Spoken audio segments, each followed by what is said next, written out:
మీరు ఒక మాట అన్నారు. అంటే రోజుకు 3 షిఫ్టులు చేయడంలో, తినడానికి కూడా టైం లేని సమయంలో, నేను పిల్లల్ని మిస్ అయ్యాను. నా వ్యక్తిగత జీవితాన్ని చాలా వరకు కూడా మిస్ అయ్యానని. ఆ సమయంలో మీ భార్య రుక్మిణి గారు ఎలా మేనేజ్ చేయగలిగేవాళ్ళు? ఇప్పుడు మీ సక్సెస్‌లో ఆమెకి ఎంత క్రెడిట్ ఇస్తారు? నేను అందుకని ఎప్పుడు కూడా నా సక్సెస్కి కారణం నా భార్య అని చెప్తానండి. ఎందుకంటే బయటికి వెళ్ళి నేనేం జరుగుతున్నానో ఎవరికి తెలియదు కదా, ఏం వెలవబెడుతున్నానో ఎవరికి తెలియదు.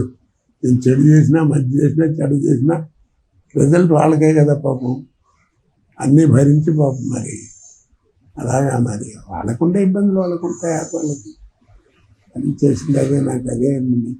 ఇప్పుడు దానికి 75 హార్ట్ ప్రాబ్లం, కర్ర పట్టుకుని నడవాలి, గట్టిగా నడిస్తే ఆయాసం, కొట్టుకుంటే ఆయాసం, ఇవన్నీ మామూలే వయోవృద్ధులు. ఎప్పుడైనా మీ పిల్లలు మిమ్మల్ని అడిగేవాళ్ళ, నాన్నగారు మీరు ఏంటి ఇంత ఇన్ని రోజులు కనిపించలేదను? మీరు ఒక నెల తర్వాత వచ్చినప్పుడు వాళ్ళ ఫీలింగ్ ఎలా ఉంది? వాళ్ళు డిసైడ్ అయిపోయారండి. నాన్నగారు ఏంటంటే ఆయన కనపడలేండి, బాబు ఇచ్చేయండి మా నాన్నగారు అని సర్దుకుపోయేవారు. పిల్లలు కూడా అదృష్టం బాగుండి బాగా చదువుకుంటారండి. పిల్లలు ట్యూషన్ చేస్తుంది ఏం లేవు. మంచి మెరిట్ స్టూడెంట్, బాగా మెరిట్, గొప్ప చెప్పకూడదు. కోట శ్రీనివాస్ గారు, మీ నాన్నగారేమో ఒక డాక్టర్ వృత్తిలో ఉన్నారు. మీకు కూడా డాక్టర్ అవ్వాలని ఒక ఆశ, ఆకాంక్ష ఉండేదని అన్నారు. కానీ ఎలా ఈ స్టేజ్ నటన మీదకి వచ్చారు? ఆ రోజుల్లో మా నాన్నగారి దగ్గరికి, డాక్టర్ గారి దగ్గర ఈ తర్వాత ఎవరు లేరా అండి, ఎవరు లేరా అని అంటూ ఉండేవారు. మా నాన్నగారు కేకలు వేసేవారు. అదే నా గురించి కాదు, వాళ్ళు మాట్లాడుతున్నారు కదా, వాళ్ళ కోసం చదువుకోరా అని. సరే అని ప్రీ రిజిస్టర్ అయిన తర్వాత నాకు 1960లో ప్రీ రిజిస్టర్ అయిపోయింది. ఆ ప్రీ రిజిస్టర్ అయిన తర్వాత సైన్స్ గ్రూప్ ఉంటుంది కదా, ఫిజిక్స్, కెమిస్ట్రీ, బాటనీ, ఆ గ్రూప్ మార్క్స్ చూసేవారు మెడికల్కి. ఆ గ్రూప్ మార్క్లో 1% తక్కువ వచ్చింది. దాంతో నాకు ఎక్కడ సీట్ రాలా. ఆ రోజుల్లో ఆ గ్రూపులు ఇంత రావాలి మెడికల్ కంటే అప్లై చేయడానికి ఉండేది. ఇప్పుడు మారిపోయింది, మనకు తెలియదు. అది రాకపోయేటప్పటికి ఏదో ట్రై చేసి అక్కడ ఇక్కడ బాగా చాలా యూనివర్సిటీలు తిరిగాను. ఎవరైనా సరే ఏం చేయొచ్చు, కానీ చివరికి ఏంటంటే అప్పుడే కొంచెం డొనేషన్ స్టార్ట్ అయిన రోజులు 5,000 డొనేషన్ కట్టమన్నారు.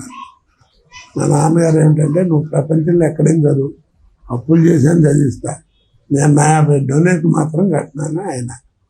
అలాగా ఆ సంవత్సరం వేస్ట్ అయిపోయింది ఆల్మోస్ట్.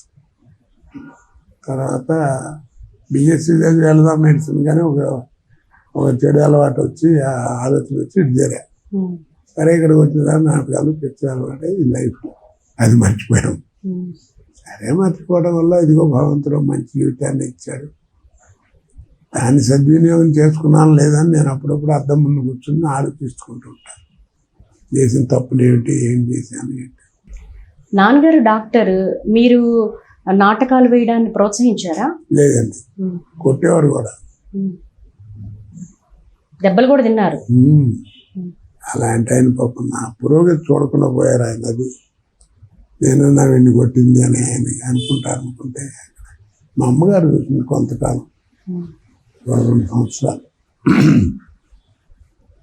85లో నాన్నగారు పోయారు, 2001లో మా అమ్మ పోయింది. అంతకాలం చూస్తూనే ఉంది. ఫస్ట్ ప్రతిఘటన మా అమ్మగారిని తీసుకెళ్ళి చూపించాను. ఏమన్నారు అప్పుడు అమ్మ ప్రతిఘటన చూసి? దానికి ఏం తెలుసుండి బాబు, పెద్దవాళ్ళు అప్పటికే 80 ఏళ్ళు. ఏదో అందరు నవ్వుతుంటే ఊరికే ఏమిటని బయటికి రానివ్వకుండా థియేటర్లో పడుతుంది, అది చేసినా అమ్మ పడేది.